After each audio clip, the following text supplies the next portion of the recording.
Sir మీ దగ్గర సాయి గారు, journalist Sai గారు ఏమంటారు? 3 నెలల గడువు ఇప్పుడు ఇవాళ చూసిందైతే మధ్యప్రదేశ్ దీని మీద పూర్తి అనుభవం ఉంది కాబట్టి ఉపాయం చెప్పారు 3 రాష్ట్రాలకు ఉండదని. ఇందులో ఒకటి ఆ లెటర్ లో నాకు కూడా ఒక అనుమానం ఉంది. ఆయన చెప్పినట్టు 3 రాష్ట్రాలకు సంబంధించిన ఇన్ఛార్జి ఉండరు ఒక ఎత్తు అయితే. రెండవది ఆ లెటర్ అట్రాక్ట్ చేసింది మధ్యప్రదేశ్ కి, ఛత్తీస్గఢ్ కి, మహారాష్ట్ర అంటే 3 బీజేపీ పాలిత రాష్ట్రాలు. ఆ రాష్ట్ర ముఖ్యమంత్రులు ఎందుకు అడుగుతారు వాళ్ళు? అయితే మాకు కొంచెం అవకాశం ఇప్పించమని తెలంగాణ సీఎం అడగాలి. ఎందుకంటే కాస్త BJP Madhya Pradesh, Chhattisgarh, Maharashtra special zonal committee Anant పేరు మీద వచ్చింది. మొన్న కూడా ఇట్లాంటిదే ఇంకోటి ఏదో లెటర్ వచ్చింది. ఆ తర్వాత మేము రిలీజ్ చేయలేదని మావోయిస్టులు చెప్పారు. కాబట్టి ఆ 3 రాష్ట్రాల సీఎంలను అయితే అడగరు నాకు తెలిసి. మీరు కాస్తున్నాను. ఇంకోటి ఏంటంటే ఆ 3 రాష్ట్రాల్లో కూడా ఇప్పుడు చాలా వరకు లొంగిపోయి ఉన్నారు.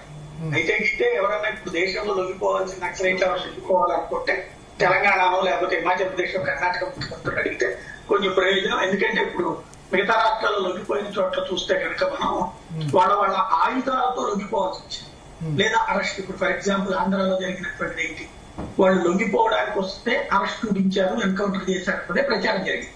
పోలీసులు దాన్ని నిరాకరిస్తున్నారు, పట్టుకున్నాం మేము స్పాట్ లో చెప్తున్నారు. కానీ హెడ్బా లాంటి వ్యక్తికి సంబంధించిన టీం అంత ఈజీగా ఒక్క తుపాకీ గుండు కూడా పేలకుండా గబక్కం జరిగిపోతాడు అనేటటువంటిది మావోయిజం కార్యకలాపాలకు సంబంధించి తెలిసిన వాళ్ళు ఎవరు కూడా అంటారు. రెండవది హిడ్మా దళము లేదా దేవుజీ దళం వాళ్ళు సెక్యూరిటీగా ఉండేటటువంటి వాళ్ళు అంత ఈజీగా లొంగిపోరు. ఎలాంటి ప్రతిఘటన లేకుండా చక్కగా ఒక హోటల్ లాంటి దాంట్లో బిల్డింగ్ లో కూర్చోవడం, కొచ్చిలో అందరూ ఇళ్ళగానే పోలీసులు వాళ్ళు వచ్చేసేసి లైన్ లో నుంచుని మమ్మల్ని పట్టుకెళ్ళండి అన్నటువంటి కోణం ఉండదు. కాబట్టి సంథింగ్ ఏదో జరుగుతుంది. దళంలో ఒక కాన్సెప్ట్ అయితే స్పష్టం.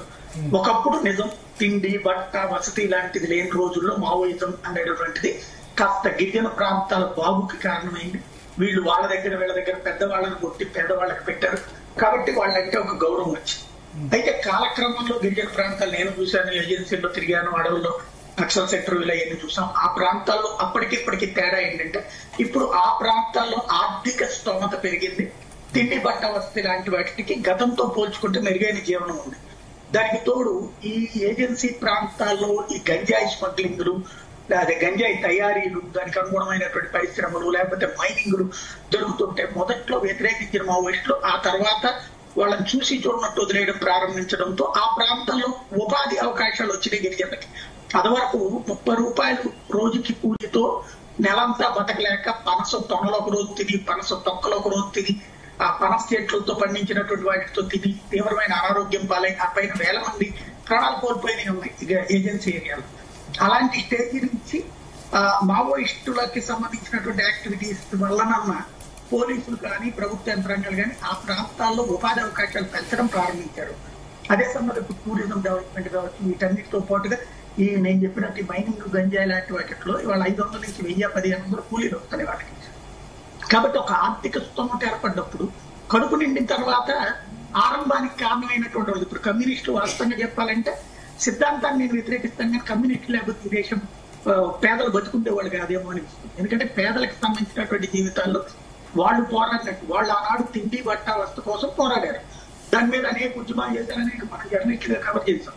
ఇవాళ అవి దొరికినాయి కాబట్టి కమ్యూనిజం అవసరం లేదు అదే పేదలకి, అందువల్ల నష్టపోతున్నారు కమ్యూనిస్టు. ఇవాళ వాళ్ళు లేకపోవడం వల్ల ఇవాళ ఫర్ ఎగ్జాంపుల్ మీరు చూడండి, ఏజెన్సీ మన ఈ దాన్ని ఏమంటారు టాప్ ఉద్యోగాలు, కార్పొరేట్ ఉద్యోగాలు ఎవరికైనా సెక్యూరిటీ ఉన్నా అదే కార్మిక వర్గంలో కమ్యూనిస్టుల పోరాటాల వల్ల సెక్యూరిటీ లభించింది.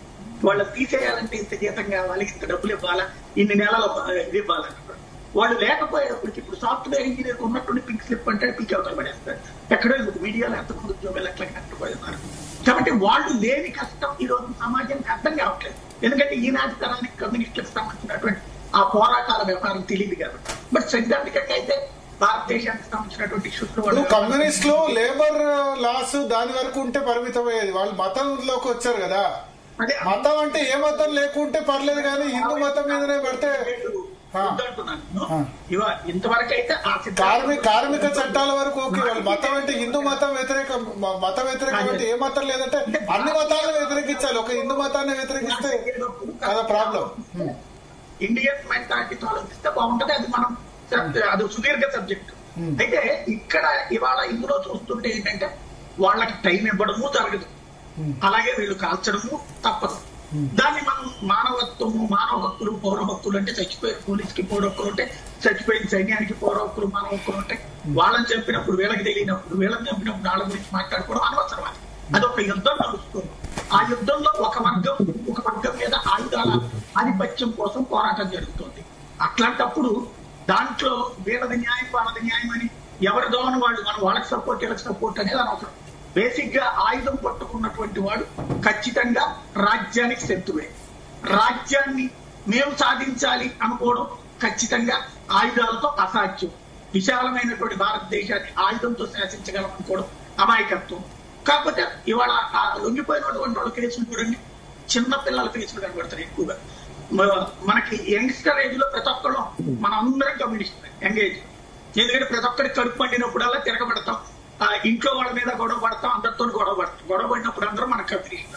వయసు పెరిగే కొద్దీ జరిగిన కష్టాలు నష్టాలు మన ఇళ్లలో సమాజంలో ఎదురయ్యే అంశాలు చూసుకున్నాక మనలో వచ్చే పరివర్తన, ఇది సాధ్యం కాదులే, ఇది సాధ్యం అవుతుందిలే అనుకునే పరివర్తనతో మనం మార్పు చెందుతుంటాం. కాబట్టి ఇవాళ అయితే కమ్యూనిజానికి ఈ కార్పొరేట్ విద్యలు వచ్చాక కమ్యూనిస్టుల పోరాటాలకు పాపం యువతరం దొరకట్లేదు. అడవుల్లో ఉన్నటువంటి వాళ్ళు పాపం గవర్నమెంట్ స్కూళ్లలో చదివిన వాళ్ళని పట్టుకెళ్లి వాళ్ళు వినియోగించుకుంటున్నట్టు కనబడుతుంది. వాళ్ళకి పెద్దగా సిద్ధాంతం మీద అవగాహన ఉన్నట్టు కనిపించడం లేదు. ఆ ఇంపాక్ట్ వాళ్ళ నష్టాన్ని చేస్తుంది. అట్ ద సేమ్ టైం ఇవాళ రోజునైతే నాకు తెలిసి ప్రభుత్వాలేమి యుద్ధం ఆపు, వీళ్ళు యుద్ధం ఆపరు. ఇది ఫిట్ ఆర్ క్విట్ అనేటటువంటి సిస్టమ్ అన్నమాట. బ్రతకడమా చావడమా అన్నటువంటి అది మార్చి డెడ్ లైన్. కాబట్టి మేబీ మావోయిస్టు రహిత సమాజం సాధ్యం అంటే కమ్యూనిస్ట్ ఐడియాలజికల్ రహిత దేశం సాధ్యం కాదు. కాకపోతే యాక్టివ్నెస్ తగ్గుతుంది అంతే. ఓకే, ప్రియా చౌదరి గారు ఏమంటారు మీరు? చర్చలకు సమయం ఇవ్వాలా, 3 నెలలు ఇవ్వాలా?